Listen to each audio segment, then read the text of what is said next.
नरेंद्र मोदी की मन की बात का आज 102वां प्रसारण है और पीएम नरेंद्र मोदी मन की बात कर रहे हैं। सुनवाते हैं आपको। 2 दिन बाद ही कच्छ के लोग अपना नया वर्ष यानी आषाढ़ी बीज भी मनाने जा रहे हैं।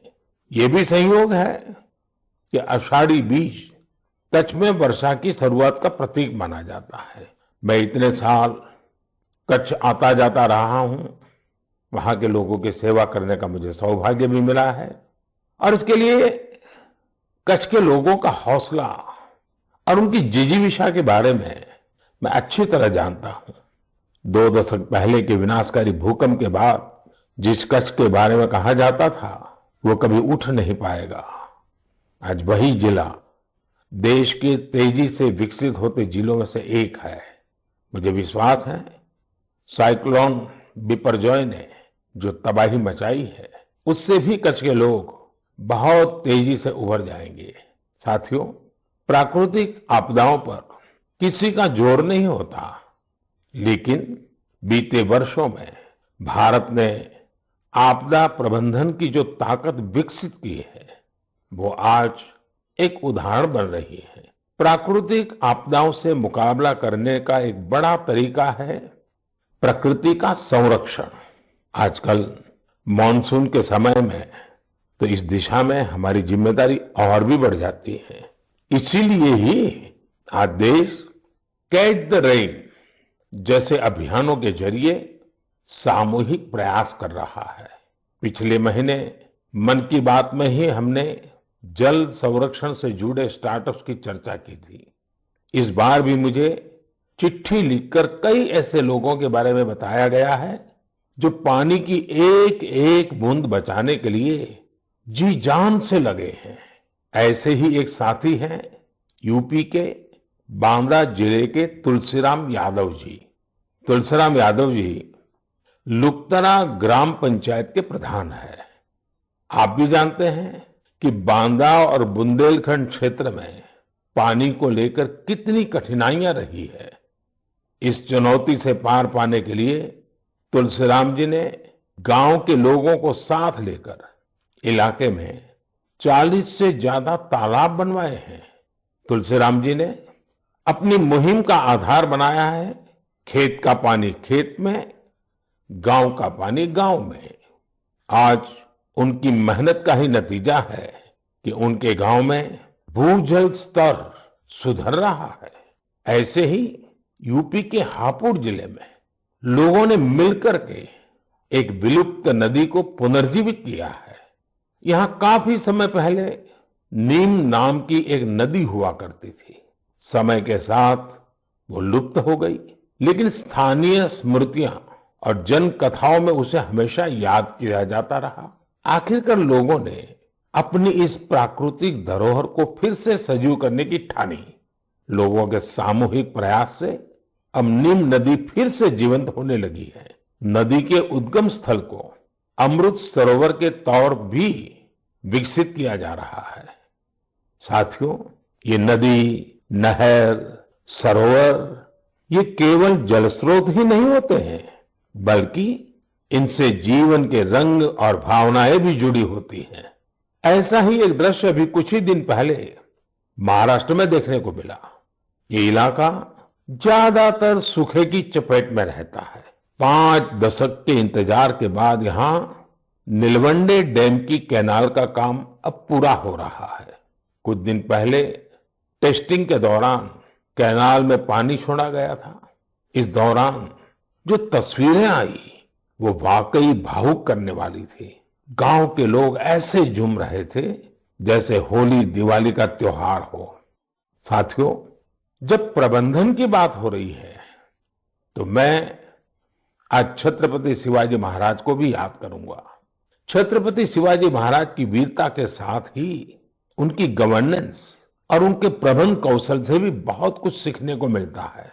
विशेषकर जल प्रबंधन और नौसेना को लेकर छत्रपति शिवाजी महाराज ने जो कार्य किए वो आज भी भारतीय इतिहास का गौरव बढ़ाते हैं। उनके बनाए जल दुर्ग इतनी शताब्दियों बाद भी समंदर के बीच में आज भी शान से खड़े हैं। इस महीने की शुरुआत में ही छत्रपति शिवाजी महाराज के राज्याभिषेक के 350 वर्ष पूरे हुए हैं। इस अवसर को एक बड़े पर्व के रूप में मनाया जा रहा है। इस दौरान महाराष्ट्र के रायगढ़ किले में इससे जुड़े भव्य कार्यक्रमों का आयोजन किया गया। मुझे याद है कई वर्ष पहले 2014 में मुझे रायगढ़ जाने उस पवित्र भूमि को नमन करने का सौभाग्य मिला था। ये हम सब का कर्तव्य है कि उस अवसर पर हम छत्रपति शिवाजी महाराज के प्रबंध कौशल को जानें, उनसे सीखें। इससे हमारे भीतर हमारी विरासत पर गर्व का बोध भी जगेगा और भविष्य के लिए कर्तव्यों की प्रेरणा भी मिलेगी। मेरे प्यारे देशवासियों, आपने रामायण की उस नन्ही गिलहरी के बारे में जरूर सुना होगा जो राम सेतु बनाने में मदद करने के लिए आगे आई थी। कहने का मतलब ये कि जब नीयत साफ हो, प्रयासों में ईमानदारी हो, तो फिर कोई भी लक्ष्य कठिन नहीं रहता। भारत भी आज इसी नेक नियत से एक बहुत बड़ी चुनौती का मुकाबला कर रहा है। ये चुनौती है टीबी की, जिसे क्षय रोग भी कहा जाता है। भारत ने संकल्प किया है 2025 तक टीबी मुक्त भारत बनाने का। लक्ष्य बहुत बड़ा जरूर है। एक समय था जब टीबी का पता चलने के बाद परिवार के लोग ही दूर हो जाते थे, लेकिन ये आज का समय है जब टीबी के मरीज को परिवार का सदस्य बनाकर उनकी मदद की जा रही है। इस क्षय रोग को जड़ से समाप्त करने के लिए निक्षय मित्रों ने मोर्चा संभाल लिया है। देश में बहुत बड़ी संख्या में विभिन्न सामाजिक संस्थाएं निक्षय मित्र बनी हैं। गांव देहात में, पंचायतों में हजारों लोगों ने खुद आगे आकर टीबी मरीजों को गोद लिया है। कितने ही बच्चे हैं जो टीबी मरीजों की मदद के लिए आगे आए हैं। ये जन भागीदारी ही इस अभियान की सबसे बड़ी ताकत है। इसी भागीदारी की वजह से आज देश में 10 लाख से ज्यादा टीबी मरीजों को गोद लिया जा चुका है। और ये पुण्य का काम किया है करीब करीब 85,000 निक्षय मित्रों ने। मुझे खुशी है कि देश के कई सरपंचों ने, ग्राम प्रधानों ने भी ये बीड़ा उठा लिया है कि वो अपने गांव में टीबी को समाप्त करके ही रहेंगे। नैनीताल के एक गांव के निक्षय मित्र श्रीमान दिकर सिंह मेवाड़ी जी ने टीबी के 6 मरीजों को गोद लिया है। ऐसे ही किन्नौर की एक ग्राम पंचायत के प्रधान निक्षय मित्र श्रीमान ज्ञान सिंह जी भी अपने ब्लॉक में टीबी मरीजों को हर जरूरी सहायता उपलब्ध कराने में जुटे हैं। भारत को टीबी मुक्त बनाने की मुहिम में हमारे बच्चे और युवा साथी भी पीछे नहीं है। हिमाचल प्रदेश के ऊना की 7 साल की बेटी नलिनी सिंह का कमाल देखिए। बिटिया नलिनी अपनी पॉकेट मनी से टीबी मरीजों की मदद कर रही है।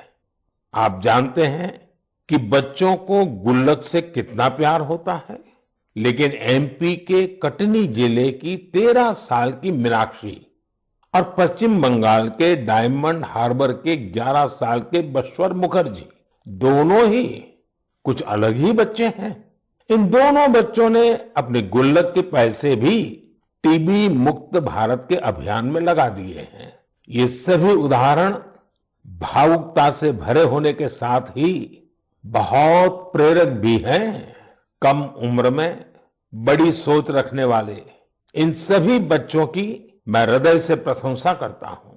मेरे प्यारे देशवासियों, हम भारतवासियों का स्वभाव होता है कि हम हमेशा नए विचारों के स्वागत के लिए तैयार रहते हैं। हम अपनी चीजों से प्रेम करते हैं और नई चीजों को आत्मसात भी करते हैं। इसी का एक उदाहरण है जापान की तकनीक मियावाकी। अगर किसी जगह की मिट्टी उपजाऊ नहीं रही हो तो मियावाकी तकनीक उस क्षेत्र को फिर से हरा भरा करने का बहुत अच्छा तरीका होती है। मियावाकी जंगल तेजी से फैलते हैं और 2-3 दशक में जैव विविधता का केंद्र बन जाते हैं। अब इसका प्रसार बहुत तेजी से भारत के भी अलग अलग हिस्सों में हो रहा है। हमारे यहाँ केरला के एक टीचर श्रीमान राफी रामनाथ जी ने इस तकनीक से एक इलाके की तस्वीर ही बदल दी। दरअसल रामनाथ जी अपने स्टूडेंट्स को प्रकृति और पर्यावरण के बारे में गहराई से समझाना चाहते थे। इसके लिए उन्होंने एक हर्बल गार्डन ही बना डाला। उनका ये गार्डन अब एक बायोडायवर्सिटी जोन बन चुका है। उनकी इस कामयाबी ने उन्हें और भी प्रेरणा दी। इसके बाद राफी जी ने मियावाकी तकनीक से एक मिनी फॉरेस्ट यानी छोटा जंगल और इसे नाम दिया विद्यावनम। अब इतना खूबसूरत नाम तो एक शिक्षक ही रख सकता है, विद्यावनम। रामनाथ जी के इस विद्यावनम में छोटी सी जगह में 115 वैरायटीज के 450 से अधिक पेड़ लगाए गए। उनके स्टूडेंट्स भी इनके रखरखाव में उनका हाथ बटाते हैं। इस खूबसूरत जगह को देखने के लिए आसपास के स्कूली बच्चे, आम नागरिक काफी भीड़ उमड़ती है। मियावाकी जंगलों को किसी भी जगह, यहां तक कि शहरों में भी आसानी से उगाया जा सकता है। कुछ समय पहले ही मैंने गुजरात में केवड़िया एकता नगर में मियावाकी फॉरेस्ट का उद्घाटन किया था। कच्छ में भी 2001 के भूकंप में मारे गए लोगों की याद में मियावाकी पद्धति से स्मृति वन बनाया गया है। कच्छ जैसी जगह पर इसका सफल होना ये बताता है कि मुश्किल से मुश्किल प्राकृतिक परिवेश में भी ये तकनीक कितनी प्रभावी है। इसी तरह अंबाजी और पावागढ़ में भी मियावाकी मेथड से पौधे लगाए गए हैं। मुझे पता चला है कि लखनऊ के अलीगंज में भी एक मियावाकी उद्यान तैयार किया जा रहा है। पिछले 4 साल में मुंबई और उसके आसपास के इलाकों में ऐसे 60 से ज्यादा जंगलों पर काम किया गया है। अब तो ये टेक्निक पूरी दुनिया में पसंद की जा रही है। सिंगापुर, पेरिस, ऑस्ट्रेलिया, मलेशिया जैसे कितने ही देशों में इसका बड़े पैमाने पर उपयोग हो रहा है। मैं देशवासियों से, खासकर शहरों में रहने वाले लोगों से आग्रह करूंगा कि वे मियावाकी पद्धति के बारे में जरूर जानने का प्रयास करें। इसके जरिए आप अपनी धरती और प्रकृति को हरा भरा और स्वच्छ बनाने में अमूल्य योगदान दे सकते हैं। मेरे प्यारे देशवासियों, आजकल हमारे देश में जम्मू कश्मीर की खूब चर्चा होती है। कभी बढ़ते पर्यटन के कारण तो कभी G20 के शानदार आयोजनों के कारण। कुछ समय पहले मैंने मन की बात में आपको बताया था कि कैसे कश्मीर के नादरू देश के बाहर भी पसंद किए जा रहे हैं। अब जम्मू कश्मीर के बारामूला जिले के लोगों ने एक कमाल कर दिखाया है। बारामूला में खेतीबाड़ी तो काफी समय से होती है, लेकिन यहाँ दूध की कमी रहती थी। बारामूला के लोगों ने इस चुनौती को एक अवसर के रूप में लिया। यहाँ बड़ी संख्या में लोगों ने डेयरी का काम शुरू किया। इस काम में सबसे आगे यहाँ की महिलाएं आई, जैसे कि एक बहन है इशरत नबी। इशरत एक ग्रेजुएट है और इन्होंने मीर सिस्टर्स डेयरी फार्म शुरू किया है। उनके डेयरी फार्म से हर दिन करीब 150 लीटर दूध की बिक्री हो रही है। ऐसे ही सोपोर के एक साथी हैं वसीम अनायत।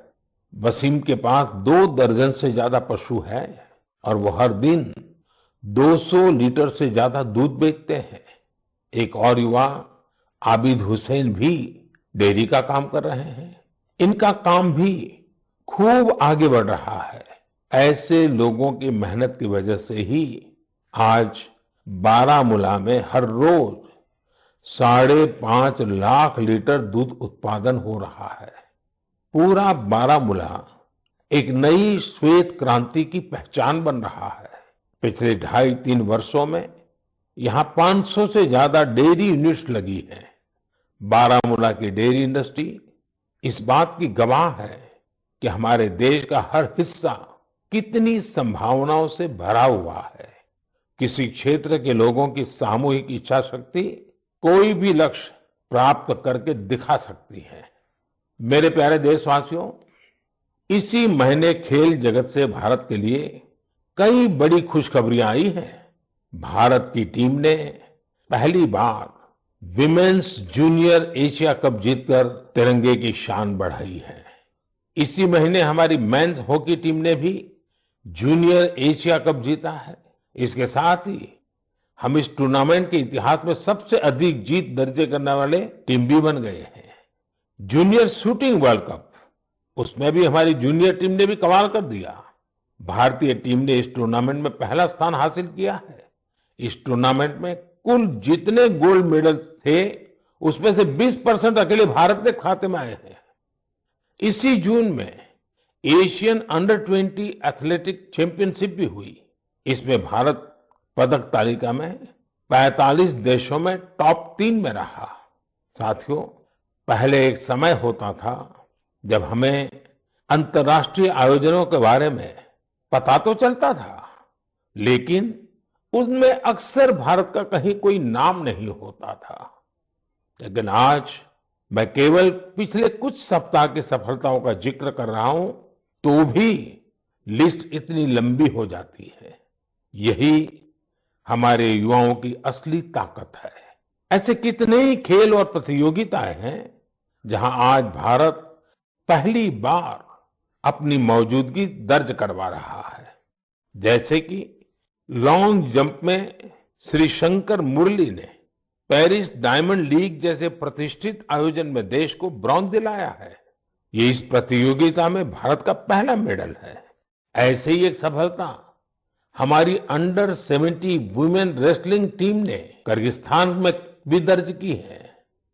मैं देश के इन सभी एथलीट्स, उनके पेरेंट्स और कोचिज सबको उनके प्रयासों के लिए बहुत बहुत बधाई देता हूं। साथियों, इंटरनेशनल आयोजनों में देश की सफलता के पीछे राष्ट्रीय स्तर पर हमारे खिलाड़ियों की कड़ी मेहनत होती है। आज देश के अलग अलग राज्यों में एक नए उत्साह के साथ खेलों के आयोजन होते हैं। इनसे खिलाड़ियों को खेलने, जीतने और हार से सीखने का मौका मिलता है। जैसे अभी उत्तर प्रदेश में खेलो इंडिया यूनिवर्सिटी गेम्स का आयोजन हुआ। इसमें युवाओं में खूब उत्साह और जोश देखने को मिला। इन खेलों में हमारे युवाओं ने 11 रिकॉर्ड तोड़े हैं। इन खेलों में पंजाब यूनिवर्सिटी, अमृतसर की गुरु नानक देव यूनिवर्सिटी और कर्नाटका की जैन यूनिवर्सिटी मेडल टैली में पहले 3 स्थानों पर रही है। साथियों, ऐसे टूर्नामेंट्स का एक बड़ा पहलू यह भी होता है कि इनसे युवा खिलाड़ियों की कई इंस्पायरिंग स्टोरीज भी सामने आती हैं। खेलो इंडिया यूनिवर्सिटी गेम्स में रोविंग स्पर्धा में असम की कॉटन यूनिवर्सिटी के अन्यतम राजकुमार ऐसे पहले दिव्यांग खिलाड़ी बने जिन्होंने इसमें हिस्सा लिया। बरकतुल्ला यूनिवर्सिटी की निधि पवैया घुटने में गंभीर चोट के बावजूद शॉटपुट में गोल्ड मेडल जीतने में कामयाब रही। सावित्रीबाई फूले पुणे यूनिवर्सिटी के शुभम भंडारे को एंकल इंजरी के चलते पिछले साल बेंगलुरु में निराशा हाथ लगी थी, लेकिन इस बार वे स्टेपल चेस के गोल्ड मेडलिस्ट बने हैं। बर्दवान यूनिवर्सिटी की सरस्वती कुंडू अपनी कबड्डी टीम की कैप्टन है। वे कई मुश्किलों को पार कर यहां तक पहुंची है। बेहतरीन प्रदर्शन करने वाले बहुत सारे एथलेट्स को टॉप स्कीम से भी बहुत मदद मिल रही है। हमारे खिलाड़ी जितना खेलेंगे उतना ही खिलेंगे।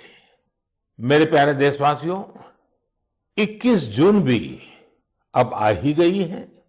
इस बार भी विश्व के कोने कोने में लोग अंतर्राष्ट्रीय योग दिवस का उत्सुकता से इंतजार कर रहे हैं। इस वर्ष योग दिवस की थीम है योगा फॉर वसुधैव कुटुंबकम, यानी एक विश्व एक परिवार के रूप में सबके कल्याण के लिए योग।